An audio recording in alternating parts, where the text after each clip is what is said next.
అందరికీ నమస్కారం. తల్లి జాగ్రత్త. పాస్పోర్ట్, వీసా కాగితాలు బ్యాగ్లో జాగ్రత్తగా పెట్టుకో. న్యూయార్క్లో నీ తోటి వారంతా ఎటు వెళుతుంటే అటు వెళ్ళు. సూట్ కేసులు తీసుకొని వెళ్ళేటప్పుడు చూసి జాగ్రత్తగా తీసుకో. లగేజీ స్లిప్ పెట్టుకున్నావా? బోర్డింగ్ పాస్ చూపించాలి ప్లేన్లో ఎక్కే ముందు. ఇదిగో వీరు తెలుగువారు, న్యూయార్క్ వెళుతున్నారట. నీకేమీ భయం లేదు. నిన్ను జాగ్రత్తగా బయటి వరకు తీసుకొని వెళ్ళి శ్రీరామ్కి అప్పగిస్తాము అని చెప్పారు. అత్తగారింటికి మొదటిసారిగా, అందులో దేశం కాని దేశం వెళుతున్న కూతురికి, ఆంధ్రప్రదేశం ఎన్నడూ దాటని కూతురికి మొదటిసారిగా ఒంటరిగా ప్రయాణమవుతుంటే ఓ తండ్రి పడే ఆరాటం, ఆదుర్త, భయం అది. బొంబాయి వరకు దిగబెట్టడానికి వచ్చిన తండ్రి ఆఖరిసారి చెప్పే జాగ్రత్తలు అవే. పర్వాలేదు నాన్న, మీరేమీ కంగారు పడకండి, వీళ్ళు తోడున్నారుగా. గుండెల్లో గుబులున్న తండ్రికి ధైర్యం చెప్పింది విజయ.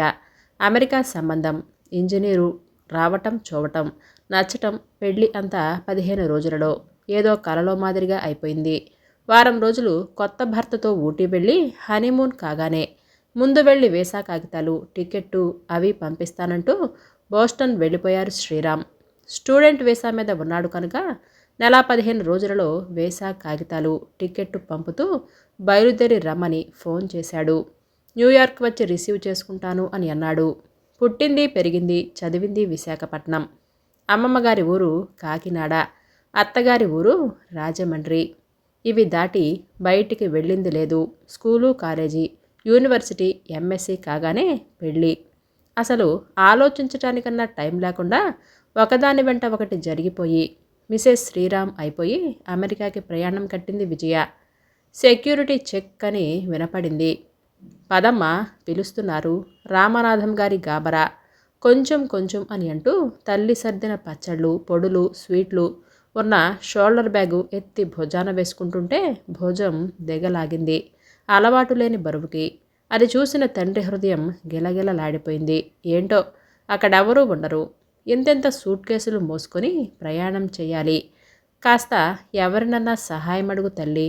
పదమ్మా, అదిగో వారు కూడా వెళుతున్నారు. వారి వెనకే ఉండు. రామనాథం గారి కళ్ళు నిండాయి. విజయ బేలగా నాన్నా అని అంటూ తండ్రి భుజం మీద తలవాల్చింది. జాగ్రత్తమ్మా, వెళ్ళగానే ఫోన్ చేయించు. అంతవరకు మాకు దిగులు పట్టుకున్న గొంతుతో అన్నారాయన. మీరేమీ వర్రీ అవ్వకండి సార్. న్యూయార్క్లో మీ అల్లుడికి అప్పగించే పూచీ మాది, నవ్వుతూ భరోసా ఇచ్చారు ఓ తెలుగాయన. రామనాథం గారు కూతురిని చెయ్యి పట్టుకొని సెక్యూరిటీ వైపు నడిపించుకొని వెళ్ళి విజయ లోపలికి వెళ్ళగానే ప్లేన్ టేకాఫ్ కనపడే చోటుకి వెళ్ళారు బరువెక్కిన గుండెతో. భర్త దగ్గరికి వెళుతున్న ఆనందం, విదేశాలు చూడబోతున్నందుకు ఆనందంతో మనసు ప్లేనుతో పాటు గాలిలో ఎగిరింది. కన్నవాళ్ళని వదిలి వెళుతున్న బాధని మరిపిస్తూ ప్లేను కను మరుగయ్యేంతవరకు చూసి వెనుతిరిగాడు తండ్రి. న్యూయార్క్లో మహాసముద్రం లాంటి ఆ ఎయిర్పోర్ట్లో అన్ని చెకింగ్లు ముగించుకొని సూట్ కేసుల ట్రాలీ తోసుకుంటూ లాంజ్లోకి రావటానికి 2 గంటలు టైం పట్టింది.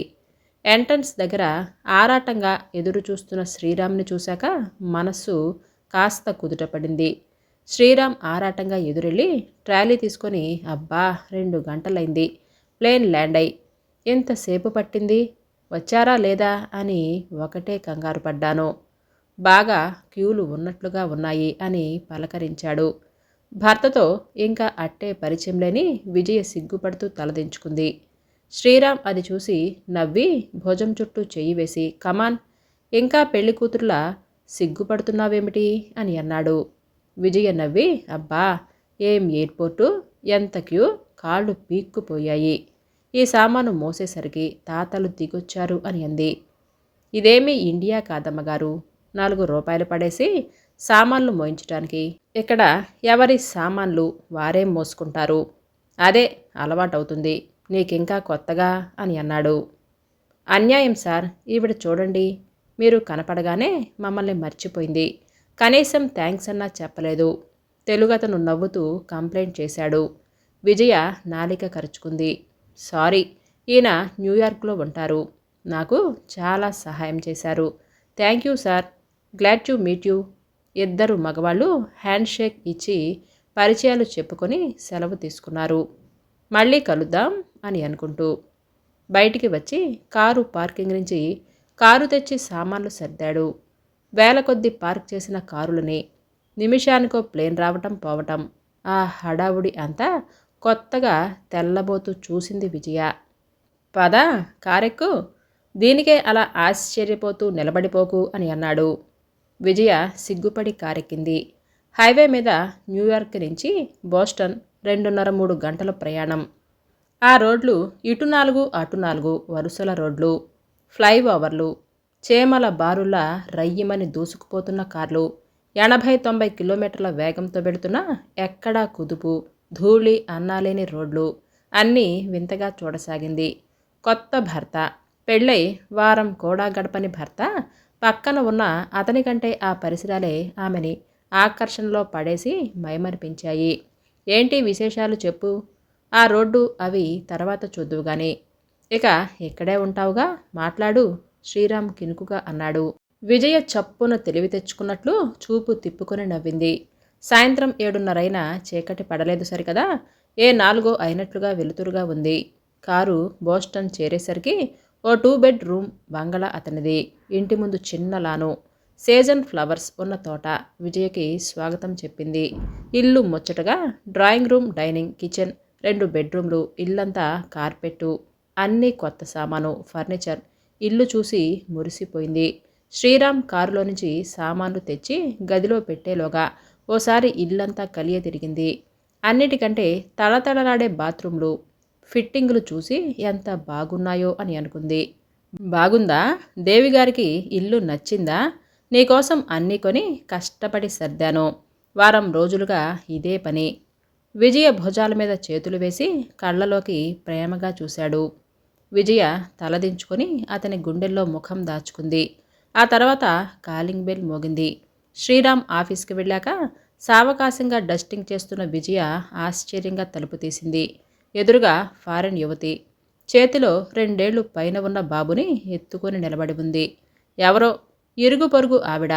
తను వచ్చిందని చూడటానికి వచ్చిందేమో అని సందిగ్ధంగానే చూస్తూ నవ్వి కమిన్ అని మర్యాదగా ఆహ్వానించింది. ఆమె గుమ్మంలోంచి లోపలికి వచ్చి శ్రీరామ్, శ్రీరామ్ అని అంటూ యూ యూ అని అంది. ఆమె ఆశ్చర్యపోయినట్లు చూసింది. ఐ ఫ్రెంచ్, నో ఇంగ్లీష్ అని అంది మాటలు తడుముకుంటూ. విజయ తడబడుతూ ఈవిడ ఇంగ్లీష్ రాదంటుంది, ఎలా అని అనుకుంటూ సైగ చేసి కమ్ సిట్ డౌన్ అని అంది. ఆమె సందేహిస్తున్నట్లు లోపలికొచ్చి కూర్చుంది. ఆమె తెల్లగా ఫారినర్ లా ఉన్నా ఆ బాబు మాత్రం చామల ఛాయలో ఇండియన్ పోలికలతో ఉన్నాడు. Who are you, what can I do for you? English వత్తి వత్తి నెమ్మదిగా మాట్లాడింది. అర్థం అవుతుందేమో అని. రామ్ ఆఫీస్ అని అడిగింది. రామ్ అంటూ ఇంత చనువుగా పిలుస్తుంది. ఈవిడెవరో, ఎందుకొచ్చిందో విజయకు ఏమీ అర్థం కాలేదు. మీరెవరు అని అన్నట్లు సైగ చేసింది. మీ సుశాన్. రామ్ రా అని అంటూ చేతిలో ఉన్న బాబుని చూపింది. రామ్ బేబీ అని అంది మళ్ళీ. విజయ గుండె ఒక్క క్షణం లయ తప్పింది. మళ్ళీ టేబుల్ మీద ఉన్న శ్రీరామ్ ఫోటో వైపు చేతిలో బాబుని చూసి రామ్ బేబీ అని అంది. విజయ ముఖం నల్లబడింది. ఏంటి, రామ్ కొడుకా? ఈవిడని రామ్ పెళ్లి చేసుకున్నాడా? పిల్లాడు కూడా ఉండగా, ముందే పెళ్ళై బాబు కూడా ఉండగా మళ్ళీ తననెందుకు చేసుకున్నాడు? మోసం చేశాడా? ఎంత దగా! వారం రోజులుగా అనుభవించిన ఆనందమంతా గాలి తీసిన బెలూన్లా చప్పబడిపోయింది. కావాలని తనని మోసం చేసి పెళ్లి చేసుకున్నారా? ఇదంతా దాచి ఇండియా వచ్చి తనని చేసుకున్నాడా? ఇదంతా దాచిపెట్టి ఇండియా వచ్చి తనని పెళ్లి చేసుకున్నాడా? ఇదివరకు చూసిన ఓ సినిమాలో జయప్రదని చిరంజీవి ఇలాగే పెళ్లి చేసుకొని తీసుకొని వస్తాడు. ఫారెన్ భార్యను ఉంచుకొని ఇంట్లో పని మనిషిలా ఉండటానికి పెళ్ళాడి తెచ్చి నానా బాధలు పెట్టాడు. ఈ మధ్య కూడా ఎవరో చెప్పుకుంటూ ఉంటే వింది. అక్కడ ఫారెన్ లేడీని పెళ్ళాడి తల్లిదండ్రుల మాట కాదనలేక ఇండియాలో మరొకరిని పెళ్ళాడి వెళ్ళిపోయి రాలేదని చెప్పుకున్నారు. ఫారెన్ సంబంధం అని అనగానే ఎగిరి గంతేస్తారు. ఇక్కడ జరిగే సంగతులు అక్కడికి ఎవరికి తెలుస్తాయి? కొందరు పెద్దవాళ్ళు మాట కాదనలేక చేసుకొని, కొందరు ఆ భార్యని ఇంటి పని కోసం, పిల్లల్ని కని వంశ వృద్ధి కోసం చేసుకొని ఆ ఫారెన్ లేడీతో సరదాలు సరసాల కోసం ఉంచుకుంటారు అని వింది. ఇది నిజమా? శ్రీరామ్ ఎంత మర్యాదగా కనిపించాడు. తన మీద ఎంత ప్రేమ చూపాడు, తను అదృష్టవంతురాలిని అని తనవారు మురిసిపోయారు. తన అదృష్టం నీటి బుడగేనా? క్షణంలో విజయని 1,00,000 ఆలోచనలు చుట్టుముట్టాయి. విజయ ముఖంలో కలవరం గుర్తించినట్లు జాలిగా చూసి సారీ అని అంది. విజయ నోరు పెగిల్చుకొని, మీరు అతన్ని పెళ్లి చేసుకున్నారా? మ్యారేజ్ అని అంటూ చేతి ఉంగరం చూపిస్తూ అంది. నో అని అంటూ తల అడ్డంగా తిప్పింది. శ్రీరామ్ బేబీ అని అంది మళ్ళీ బాబును చూపించి. అంటే సరదా కోసం ఆమెను వాడుకొని కొడుకుని కన్నాడన్నమాట. ఇదంతా దాచి తనని సాంప్రదాయంగా పెళ్ళాడాడన్నమాట. చీటింగ్, ఎంత మోసం, దగా. I go come tomorrow tell Sriram అని లేచి వెళ్ళిపోయింది సుశాన్. విజయ సోఫాలో కూలబడింది. ఆమె మెదడు మొద్దుబారిపోయినట్లుగా అయిపోయింది. వచ్చి రాగానే ఏమిటి అపశృతి? ఇప్పుడు తనేం చేయాలి? రామ్ని నిలదీసి అడుగుతుంది. అది నిజమైతే తనేం చెయ్యాలి? తనని దాసి పనికే తీసుకొస్తే తన గతేమిటి? తల్లిదండ్రులకు చెప్పి ఇండియా వెళ్ళిపోవాలా? ఈ దేశం కాని దేశంలో ఒంటరిగా తానేం చెయ్యాలి? ఆలోచిస్తుంటే దుఃఖం ముంచుకొచ్చింది. ఓ గంట సేపు ఏడ్చాక కాసేపు ఆలోచించి ముందసలు రామ్ ఏం చెప్తాడో వినాలి. ఇలా సుశాన్ వచ్చింది అని అంటే అతని రియాక్షన్ ఎలా ఉంటుందో చూడాలి. అప్పటికైనా అతనంతట అతను ఏమన్నా నిజాయితీగా చెప్తాడేమో చూడాలి అని నిర్ణయించుకుంది. హాయ్ విజ్జి, ఏమిటింకా అలాగే ఉన్నావా? సాయంత్రం వచ్చేసరికి రెడీగా ఉండమన్నాను కదా. షాపింగ్కి వెళదామనుకున్నాం కదా. 7 అయింది, త్వరగా తయారవ్వు. ఆఫీస్ నుంచి వస్తూనే హడావుడి పెట్టాడు శ్రీరామ్. ఉదయం నుంచి వంట కూడా చేయలేదు, అన్నం తినలేదు. అన్యమనస్కంగా దిగులుపడి కూర్చున్న విజయని చూసి, అదేంటి అలా ఉన్నావు, ఒంట్లో బాగోలేదా అని ఆరాటంగా దగ్గరికి వచ్చి విజయ నుదుటి మీద చెయ్యి వేశాడు. విజయ చెయ్యి తీసేసింది. ఏమీ లేదు, వదలండి. షాపింగ్కి ఇవాళ వద్దు ముభావంగా అంది. అరే ఏమైంది, అలా ఉన్నావేమిటి అని అన్నాడు. విజయ సూటిగా అతని వంక చూసి, సుశాన్ ఎవరు? ఆ సుశాన్ ఎవరో ఉదయం వచ్చింది. ఆ మాటతో శ్రీరామ్ ముఖం ఒక్కసారిగా కళ్ళ తప్పింది. కలవరపడిపోయాడు. సుశాన్ వచ్చిందా? ఏమంది అని ఆరాటంగా అడిగాడు.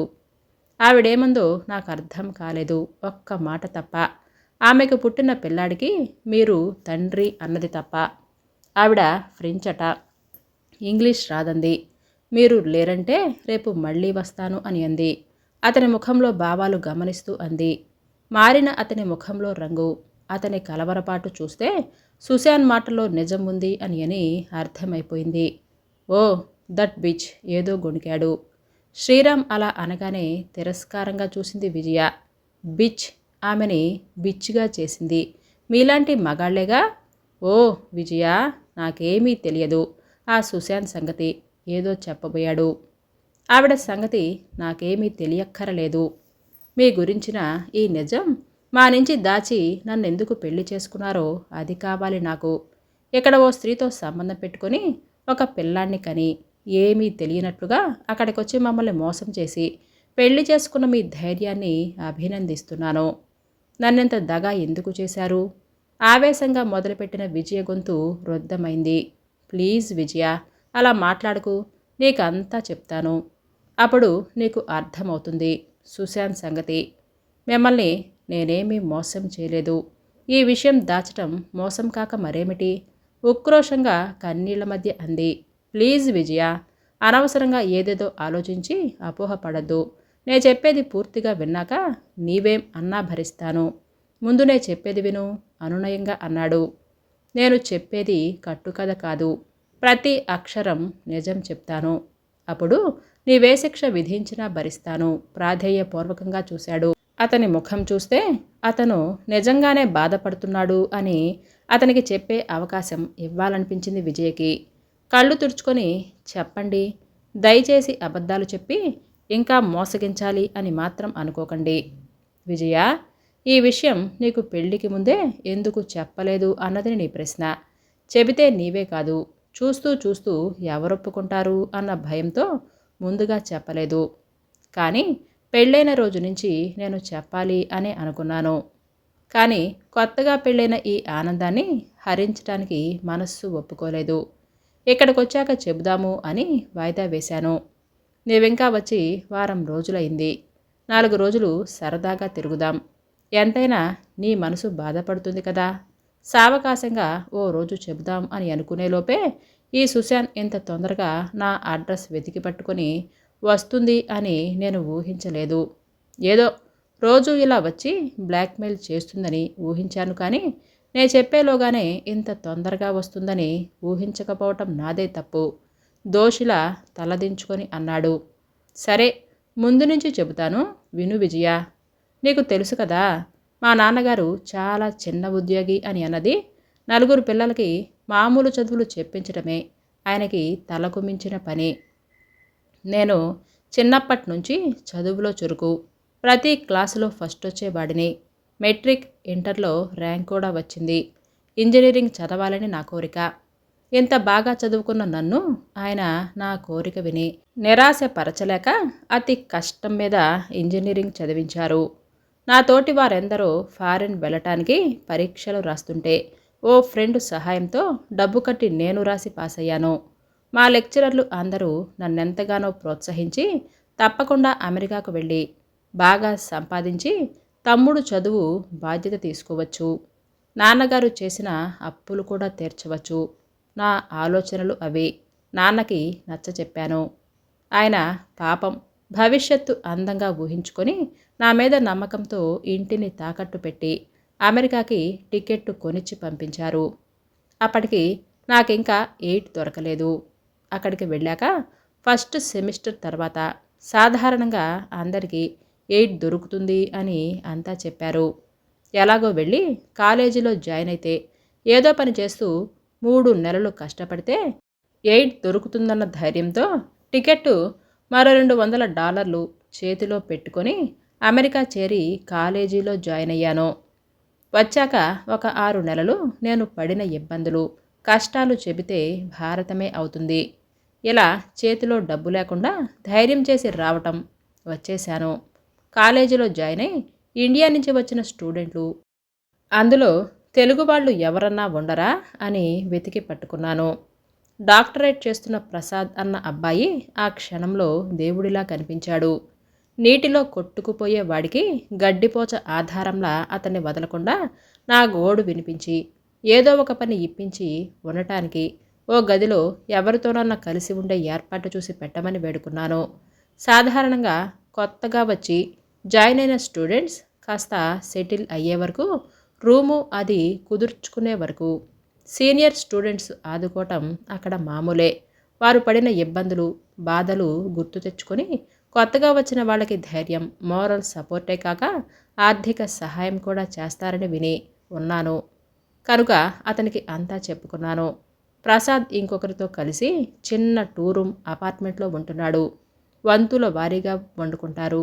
అతను వండినప్పుడు ఇతను ఇల్లు క్లీనింగ్, ఇతను వండినప్పుడు అతను పని పంచుకుంటారు. అతను తమిళుడు. వేరే ఏర్పాటు నేను చూసుకునే వరకు తన రూమ్లో సర్దుకోవచ్చు అని నాకు భరోసా ఇచ్చాడు. ఏదైనా పెట్రోల్ బంక్, డిపార్ట్మెంటల్ స్టోర్లు, ఉద్యోగాలు పేపర్లలో ప్రకటనలు చూసి అప్లై చేయాలన్నాడు. సాధారణంగా ఇండియా నుండి వచ్చిన స్టూడెంట్లు బాగా డబ్బున్న వాళ్ళు, డాలర్లు మేనేజ్ చేయగలిగిన వారు తప్ప మిగతా మామూలు వాళ్ళంతే. 8 దొరికే వరకు యూనివర్సిటీలో టీచింగ్ అవకాశం ఉంటే అక్కడ, లేదంటే పార్ట్ టైం ఉద్యోగాలు చేస్తూ రాత్రి షిఫ్ట్లు, డ్యూటీలు చేసి డబ్బు సంపాదిస్తారు. 3-4 కలిసి చిన్న ఇల్లు తీసుకొని వండుకుంటూ ఉద్యోగాలు, చదువుతో ఓ ఏడాది ఎంతో కష్టపడతారు. ఎంత చిన్న ఉద్యోగానికైనా సిద్ధపడాలి. ఇండియాలో తమ కొడుకు అమెరికా వెళ్ళాడు అని మురిసిపోతారు తల్లిదండ్రులు. కానీ కొత్త ముఖాలు, కొత్త వాతావరణం, కొత్త యూనివర్సిటీ, కొత్త ఇంగ్లీషు ఉచ్చారణ, ఇంట్లో కాఫీ గ్లాస్ దగ్గర నుంచి అందించే తల్లి, డబ్బు సమకూర్చే తండ్రుల దేశం నుంచి వచ్చిన మేము అంటు తోముకుంటూ, బట్టలు ఉతుక్కుంటూ, వండుకుంటూ, పార్ట్ టైం ఉద్యోగాలు చేస్తూ, ఇటు రాత్రి పగలు కష్టపడి 2 ఏళ్లలో ఎంఎస్ని ఏనర్థంలో ముగించాలి అన్న పట్టుదలతో చదువుతూ ఎంత కష్టపడతారో, అందులో అన్నీ అలవాటయ్యే వరకు ఎంత అవస్థ పడతామో మీకు అర్థం కాదు. అందుకే అమెరికా వచ్చే అబ్బాయిలు ఇండియాలో ఎంత బాధ్యతారహితంగా అల్లరి చిల్లరిగా తిరిగినా ఇక్కడికొచ్చి ఒక ఏడాది ఉండేసరికి పొగరు వగరు అన్నీ అణిగి ప్రతి పని సొంతంగా చేసుకుంటూ మెచ్యూర్డ్ అయిపోతారు. సరే, సుశాంత్ సంగతి చెప్పకుండా ఇదంతా చెప్తున్నాను అని విసుక్కోకు.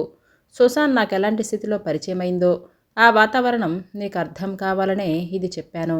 సుశాంత్ ఇల్లు క్లీనింగ్కి వారానికి ఒకసారి ఆదివారం వచ్చినప్పుడు చూశాను. ఆశ్చర్యపోకు. నీలాగే సుశాంత్ లాంటి అమ్మాయి క్లీనింగ్ మెయిడ్ అని వినగానే మొదట నేను ఆశ్చర్యపడ్డాను. కానీ అక్కడ ఇది మామూలే. కాలేజీ పిల్లలు, మధ్యతరగతి అమ్మాయిలు ఇలా పార్ట్ టైం ఉద్యోగాలు చేసి సంపాదిస్తారు. సుశాంత్ కుటుంబం చితికిపోయిన కుటుంబం. తండ్రి తాగి తాగి డబ్బంతా తగలేసి యాక్సిడెంట్లో కింద భాగమంతా చచ్చుపడి మంచంలో పడుంటాడు. సుశాంత్ కాక ఇంకా 3 పిల్లలు. తల్లి ఏదో చిన్న ఉద్యోగం చేస్తుంది. సుశాంత్ కాలేజీలో చదివే తాహత లేక ఏదో చిన్న ఉద్యోగం చేస్తూ తల్లికి సహాయపడుతూ ఇలాంటి పార్ట్ టైం ఉద్యోగాలు చేస్తుంది తన సొంత ఖర్చుకి. మేం బ్యాచిలర్స్కి అలవాటు కాకపోవటం వలన టైం లేక వారానికి $10 ఇచ్చి క్లీనింగ్కి మెయిడ్గా కుదుర్చుకున్నాము. మా ఫ్రెండు, అతని రూమ్మేటు ఆదివారం వచ్చి ఇల్లంతా వ్యాక్యూమ్ క్లీనింగ్ చేసి వంటిల్లంతా శుభ్రం చేసి బాత్రూంలు తళ్ళతళ్ళలాడేటట్లుగా కడిగి కిటికీలు అద్దాలు తుడిచి బట్టలు వాషింగ్ మిషన్లో వేసి ఇస్త్రీ చేసేది. స్టవ్ అంతా మరకలు, బాత్రూమ్ అంతా మరకలు, ఇల్లంతా చండాలంగా చేసేవాళ్ళం. You dirty pigs, lazy bugs, ఇంత డర్టీగా చేస్తున్నారు ఇల్లు అని అంటూ ముద్దుగా విసుక్కుంటూ పాపం అంతా చేసేది. ఆ రోజు పాపం కాఫీ బ్రేక్ఫాస్ట్ కూడా చేసి పెట్టేది. మా పట్ల సుశాంత్ ఎంతో అభిమానం చూపి అందరికంటే ఎక్కువ పని చేసి పెట్టేది. నా సంగతంతా మా ఫ్రెండు చెబితే తను పనిచేసే గ్యాస్ స్టేషన్లో రాత్రి షిఫ్టు అతను మానేశాడని ఆ పని కుదురుస్తాను అని నన్ను తీసుకెళ్లి యజమానికి పరిచయం చేసి ఉద్యోగం ఇప్పించింది. వారానికి $50 ఉద్యోగంలో ప్రవేశించాను. కనీసం తిండి ఖర్చన్నా సంపాదించాలి. మిత్రుడి మీద ఆధారపడకుండా రాత్రి 9 నుంచి తెల్లారి 6 వరకు డ్యూటీ. పుస్తకాలు అక్కడికే పట్టుకెళ్ళి చదువుకునేవాడిని. సుశాంత్ క్యాష్ కౌంటర్, నేను మిగతా పనులు చూడటం. టీచింగ్ జాబ్ కోసం ప్రయత్నిస్తున్నాను. ఎయిడ్ వచ్చినా అది కాలేజీ ఫీజుకే సరిపోతుంది. భోజనానికి ఏదో చేసి సంపాదించాలి. ఇంకో మంచి పార్ట్ టైం ఉద్యోగం దొరికే వరకు ఇదే గతి. ఆ ఉద్యోగం ఇప్పించిన సుశాంత్ పట్ల నా మనసంతా కృతజ్ఞతా భావంతో నిండిపోయింది. చదువుతో నిద్ర ఆగలేక పడుకుంటే పాపం నన్ను లేపకుండా నా పని తనే చూసేది చాలా మటుకు. నేను పగలు ఇంటికెళ్ళి పడుకుంటా. పాపం నీవు మళ్ళీ కాలేజీకి వెళ్ళాలి, పడుకో అని అంటూ అభిమానంగా మాట్లాడేది. సుశాంత్ అందానికి ఆమె అభిమానానికి నాకు తెలియకుండానే ఆమెకు దగ్గరైపోయాను.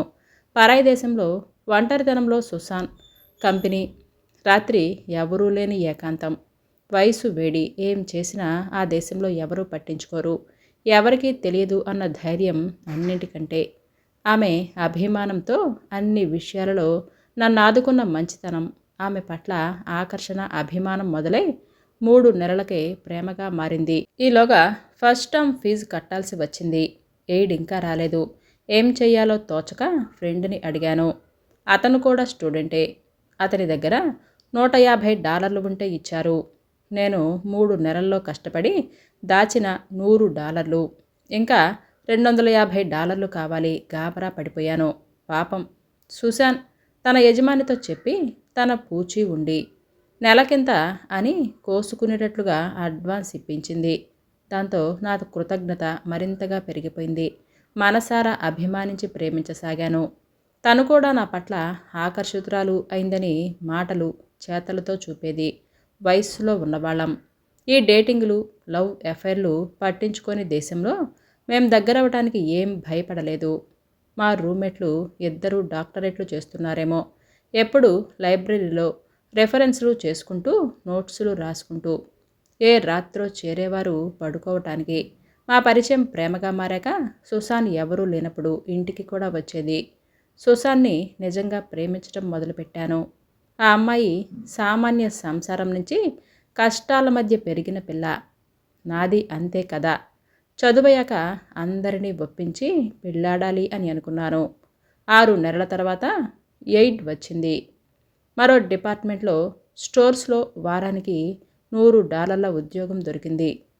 టీచింగ్ ఉద్యోగం ఇంకో 2 నెలల్లో దొరకవచ్చు. కాస్త పరిస్థితి చక్కబడ్డాక చదువు మీదే మనస్సు లగ్నం చేసి ఎంఎస్ ఏనర్థంలో పూర్తి చెయ్యాలి అని పట్టుదలగా కష్టపడసాగాను. మా ఇద్దరి అనుబంధం రోజురోజుకి పెరిగింది. ఆమెని చదువై ఉద్యోగం వచ్చాక పెళ్లి చేసుకోవాలి అని నిర్ణయించుకున్నాను. కానీ ఆలోచనలు, అభిప్రాయాలని తలకిందులుగా చేసి ఒకరోజు హఠాత్తుగా సుసాన్ వచ్చి తను ప్రెగ్నెంట్ అని ఇంట్లో తల్లడిగి తిట్టిందని ఏడుస్తూ చెప్పింది. తను ఫ్యామిలీ ప్లానింగ్ మాత్రలు వేసుకుంటాను అని చెప్పేది. మరి ఇదెలా జరిగిందంటే ఆ మధ్య 1-2 రోజులు మర్చిపోయాను అని చెప్పింది. నేనున్న స్థితిలో పెళ్లి చేసుకోలేను, అబార్షన్ చేయించుకో అని అన్నాను. డబ్బు లేదు అని నసిగింది. $300 అవుతుందని కావాలని కూర్చుంది. నా దగ్గర అంత డబ్బు లేక నా రూమ్మేట్కి ఈ గొడవ చెప్పి డబ్బడిగాను. అతను నన్ను ఇలాంటి గొడవల్లో ఇరుక్కున్నందుకు గట్టిగా మందలించి, ఇలాంటి అమ్మాయిలు ఇలాంటి వంకలతో బ్లాక్మెయిల్ చేసి డబ్బు గుంజుతారు, ఇప్పటికైనా వద్దు అని కేకలేశాడు. డబ్బు తీసుకెళ్ళి సుసాన్ కొన్నాళ్ళు మళ్ళీ అస్సలు కనపడలేదు. పోనీ గొడవ వదిలిపోయింది అని సంతోషించాను. ఈ సంఘటనతో సుసాన్ పట్ల ప్రేమ, సానుభూతి తగ్గిపోయింది. తర్వాత 5 నెలలకి 9వ నెల కడుపుతో మళ్ళీ వచ్చి సుసాన్ని చూసి నిర్ఘాంతపోయాను. అబార్షన్కి లేట్ అయిందని చేయనంది డాక్టర్. తల్లి తిట్టి ఇంట్లో నుంచి పంపించేసిందని ఈ పని ఆ పని చేసుకుంటూ వేరే ఉంటున్నాను. ఇప్పుడు డెలివరీ టైం అయింది. చేతిలో డబ్బు లేదు, చూసే దిక్కు లేదు. డెలివరీ ఖర్చు నాదేనని $1000 అవుతుందని, నీది బాధ్యత అని అంటూ నిలేసింది. గుండెలు అదిరిపోయాయి. $1000 ఎక్కడి నుంచి తాను? మా స్నేహితుడు చెప్పింది అక్షరాల నిజమైంది. నా దగ్గర డబ్బు లాగటానికి వేసిన ఎత్తు అని, తన వలలో చిక్కుకున్నాను అని అర్థమై భయపడ్డాను. డబ్బు ఇవ్వకపోతే యాగీ చేసి అందరికీ చెప్పి నా పరువు పోగొడుతుంది అని ప్రొఫెసర్లకి నా సంగతి తెలిస్తే నా చదువు దెబ్బతిని భవిష్యత్తు పాడవుతుందని భయపడి 2-3 స్నేహితుల దగ్గర అప్పు చేసి డబ్బిచ్చి ఇక నా దగ్గరికి రావద్దు అని గట్టిగా చెప్పాడు. సుసాన్ కొడుకుని కనింది. ఆ తర్వాత 15 రోజులకి నెల వచ్చి $100 పిల్లాడి పోషణాభారం నీదే అని అంటూ కూర్చునేది. ఏదో కొంత ఇస్తే కానీ వదిలేది కాదు. గట్టిగా ఇవ్వనని పొమ్మంటే నీ కొడుకుని నీవేం చేసుకుంటావో చేసుకో, వదిలిపోతాను అని బెదిరించేది. వాడి మెయింటెనెన్స్కి కోర్టులో దావా వేస్తాను అని బెదిరించింది. భగవంతుడా, ఎలాంటి పరిస్థితుల్లో ఇరుక్కున్నాను. రాత్రింబవళ్ళు నిద్ర పట్టేది కాదు. ఈ ఆపద నుంచి గట్టెక్కించమని దేవుణ్ణి ప్రార్థించేవాడిని. భగవంతుడు నా మొర ఆలకించినట్లు క్రిస్మస్ పండగ రోజున మా ఫ్రెండ్ కజిన్, ఆ ఊర్లోనే ఇంకో యూనివర్సిటీలో డాక్టర్ చదువుతున్న అతను వచ్చాడు.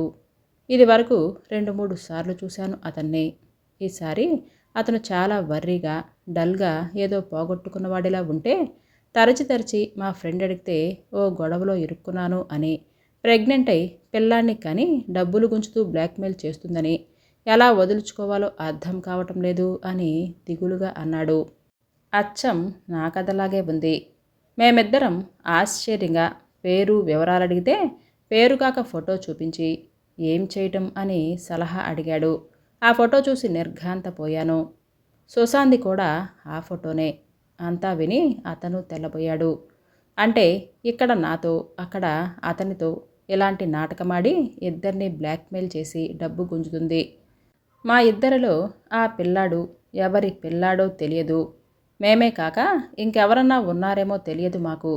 సుశాంత్ మా గుప్పిట్లోకి వచ్చిందని సంతోషం కలిగింది. ఇద్దరం కలిసి సుశాంత్ని నిలదీసి బెదిరించి మాతో ఇలా ఆటలాడినందుకు పోలీస్ కంప్లైంట్ ఇస్తాము అని, జైల్లో వేయిస్తాము అని బెదిరించి మళ్ళీ మా దగ్గరికి రావద్దని చెరో $100 ఇచ్చి వదిలించుకున్నాం. ఆనాడే మేము నిర్ణయించుకున్నాం, మేం పెళ్లి చేసుకుంటే భార్యకి సంగతి ముందుగా చెప్పాలని. సుశాంత్ బ్లాక్మెయిల్ చేసి పెళ్ళాలతో చెప్పేలోగా మేమే ముందుగా చెప్పి వాళ్ళని హెచ్చరించాలి అని అనుకున్నాం.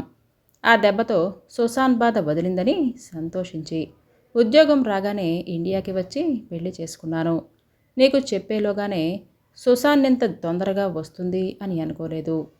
సుసాన్ ఫ్రెంచ్ అని ఇంగ్లీష్ రాదు అని అంది. అది శుద్ధ అబద్ధం. తను అమెరికన్. అంతా విడమర్చి నేను చెప్పేస్తే బ్లాక్మెయిలింగ్కి అవకాశం ఉండదు కదా. ఇవాళ నీ దగ్గరికి వచ్చి కాస్త చెప్పి నీ బుర్రలోకి అనుమానం ఎక్కించి రేపు నా దగ్గరికి వచ్చి నీ భార్యకు చెప్తాను అని భయపెట్టి డబ్బు లాగాలని ఎత్తు. విజయ, సుసాన్ ఇలాంటిదని తెలియక మోసపోయాను. తనని నిజంగా ప్రేమించి పెళ్లి చేసుకోవాలని అనుకున్నాను. తను డబ్బుల కోసం ఇలా నాటకాలాడి బ్లాక్మెయిల్ చేస్తుందని కలలో కూడా అనుకోలేదు. మా ఇద్దరితో ఒకేసారి ఇలా నాటకమాడింది. ఇంకెంతమందితో చేస్తుందో ఎలాంటి పని. విజయ, వయసు వేడిలో ఒంటరితనంతో సుసాన్ చేసిన సహాయానికి కృతజ్ఞతతో ఆమె వలలో పడ్డాను. ఆ సమయంలో నేనున్న స్థితి అర్థమైతే నే చేసింది తప్పే, అయినా క్షమించగలవు.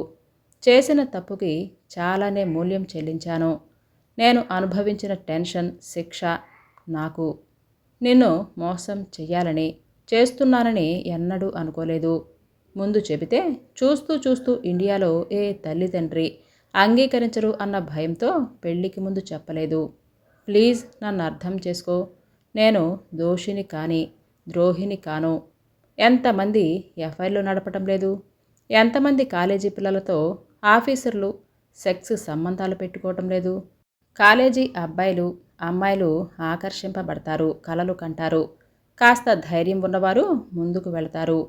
ఈ ఫ్యామిలీ ప్లానింగ్లు వచ్చాక ఎంతమంది పవిత్రంగా ఉన్నారు అని అన్నది ప్రశ్నార్థకమే. ఆలోచించు విజయ, ఒక్క మాట కూడా అబద్ధం చెప్పలేదు. నీవు నన్ను మన్నించగలిగితే సంతోషిస్తాను. లేదు అంటే ఏం చెయ్యాలి అన్నది నీవే నిర్ణయించి చెప్పు. చాలా బాధగా ధైర్యంగా అని గదిలోకి వెళ్ళిపోయాడు. శ్రీరామ్ చెప్పింది వినగానే చటుక్కున విజయకి ఓ సంగతి గుర్తుకొచ్చింది. చిన్నప్పటి నుంచి ఇంట్లో ఉండే బావ అంటే తనంటే బావకి అభిమానం, ప్రేమ. బావ అందం, కవిత హృదయం, కమ్మగా పాడే బావ గొంతు అన్నీ తనని ఆరాధనలో పడేసింది. చదువబ్బలేదని తన ఇంట్లో తన దయ మీద బతికే బావంటే తండ్రికి గిట్టేది కాదు. చదువు, ఉద్యోగం లేదు. కవితలు, కథలు అన్నం పెడతాయా? వాణ్ణి కట్టుకొని ఏం తింటావు అని అంటూ తండ్రి బావతో పెళ్లికి ఇష్టపడలేదు. ఇద్దరం ఒకరికి ఒకరం దూరం కాలేక దగ్గరవ్వలేక ఎంతో బాధపడ్డారు. తనకి పెళ్లి సంబంధాలు చూడటం మొదలయ్యాక తిరగబడితే తండ్రి ససేమిరా అన్నారు. అలాంటి స్థితిలో ఓ రోజు ఇంట్లో ఎవరూ లేనప్పుడు బావ తనను కౌగిలించుకొని ముద్దులు పెట్టుకొని కన్నీళ్లు కార్చాడు. తను వివసురాలు అయింది. ఆఖరి క్షణంలో మేల్కొంది. తమ ఇద్దరి మధ్య పెరుగుతున్న సాన్నిహిత్యాన్ని గమనించి తండ్రి బావని ఇంట్లో నుంచి పంపించేశాడు. తండ్రి మాటల్లో నిజం ఇంకో 2 ఏళ్ల తర్వాత గుర్తించి బావని మర్చిపోవటానికి ప్రయత్నించి తల్లి తండ్రి తెచ్చిన సంబంధాలకు తల ఒగ్గింది. మరచిపోవటం అంత సులువు కాకపోయినా మనసుని సమాధానపరుచుకొని పెళ్లికి సిద్ధపడింది. అమెరికా సంబంధం అని అనగానే ఈ పెళ్లికి సిద్ధపడింది. అమెరికా సంబంధం అనగానే పెళ్లికి మరో మాట లేకుండా ఒప్పుకుంది. శ్రీరామ్ అన్నట్లు తను మానసికంగా కొంతవరకు శారీరకంగా వ్యభిచరించింది. శ్రీరామ్ చేసిన తప్పును ఒప్పుకున్నాడు చాలా నిజాయితీగా. అతను అన్నట్లు పెళ్లి తర్వాత అయితే తనని మోసగించినట్లే లెక్క. పెళ్లికి ముందు చాలామంది అబ్బాయిలు అమ్మాయిలు జీవితాలలో అనేక సంఘటనలు జరుగుతాయి. ఈ సుసాన్ రాకపోతే అతని గతం తనకేం తెలిసేది? తన గతం అతనికి తెలియదు. ఇప్పుడు తనేదో పెద్ద పవిత్రంగా ఉన్నట్లు శ్రీరామ్ని తప్పుపట్టడం ఏమిటి? ఇప్పుడు శ్రీరామ్ని వదిలి వెళ్ళే ధైర్యం తనకుందా? కాపురం వదులుకొని వచ్చిన తనని తల్లి తండ్రి ఆదుకుంటారా? నలుగురు నోళ్లలో తను పడి కాపురం రట్టు చేసుకుంటే వచ్చేదేముంది? తప్పు చేసి నిజాయితీగా చెప్పిన శ్రీరామ్ని క్షమించకపోవటం ఔదార్యం కాదు, గతం గతః అని అనుకోవటం ఒక్కటే ఈ పరిస్థితులలో ఉత్తమం. తేలికైన మనసుతో శ్రీరామ్ గదివైపు నడిచింది విజయ. ఈ కథ మీకు నచ్చిందా అండి? అయితే లైక్ చేయటం, సబ్స్క్రైబ్ చేయటం, షేర్ చేయటం మర్చిపోవద్దు. రేపు సరికొత్త వీడియోతో మళ్ళీ మీ ముందుకు వస్తాను. అంతవరకు బాయ్.